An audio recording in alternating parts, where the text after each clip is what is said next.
નમસ્કાર ખેડૂત મિત્રો, તમે જોઈ રહ્યા છો ખેડૂત વિકાસ યુટ્યુબ ચેનલ। મિત્રો આજે છે તારીખ 4 જાન્યુઆરી 2025 અને વાર છે મિત્રો શનિવાર। તો આજે છે મિત્રો ડુંગળીનું બજાર કેવું રહી શકે છે, સાથે સાથે આજે ડુંગળીના ખેડૂતો માટે ફાયદો છે કે નુકસાન, અને ડુંગળીના સૌથી ઊંચા ભાવ ખેડૂતોને કેટલા રૂપિયા સુધી મળી શકે છે તેના વિશે સંપૂર્ણ માહિતી મેળવશું।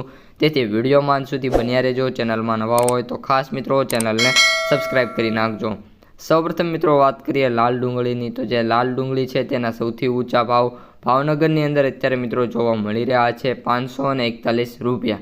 સાથે સાથે મિત્રો મહુવા અને બીજા એક બે સેન્ટરો છે જ્યાં આપણે જે ડુંગળી છે 500 પ્લસ જોવા મળી રહી છે, અને બાકીના જે સેન્ટરો છે એમાં વાત કરીએ તો 400થી લઈને 300 સુધી ડુંગળી જોવા મળી છે। તો મિત્રો જે ડુંગળી બજારમાં જે તેજી જોવા મળી હતી, હવે મિત્રો ફરી એકવાર આપણે વાત કરીએ તો ફરી એકવાર ડાઉન તરફ જોવા મળી રહી છે, અને આગામી દિવસોમાં હજી પણ જે ડુંગળીના ભાવ છે થોડાક નીચા આવી શકે છે। હવે મિત્રો આનું રીઝન શું છે, તો મિત્રો જે રીઝન છે એ સામે ચોખ્ખું છે કે જે ડુંગળીની જે આવકો છે એ ભરપૂર પ્રમાણમાં થવા લાગી છે।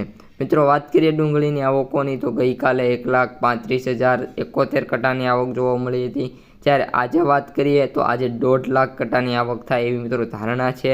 પરંતુ મિત્રો આજે પણ વાત કરીએ તો મેક્સિમમ 50,000થી લઈને 80,000 કટાની આવકો જોવા મળી શકે છે। સાથે સાથે સફેદ ડુંગળીની વાત કરીએ તો 14,000 ગુણીની આવક જોવા મળી શકે છે। હવે મિત્રો સફેદ ડુંગળીના ભાવ તમને જણાવી દઉં તો જે આપણી સફેદ ડુંગળી છે એના સૌથી ઊંચા ભાવ મહુવાની અંદર 550 રૂપિયા જોવા મળી રહ્યા છે। બાકીના જે સેન્ટરો છે એમાં 300 રૂપિયાથી લઈને 400 રૂપિયા ચાલી રહ્યા છે।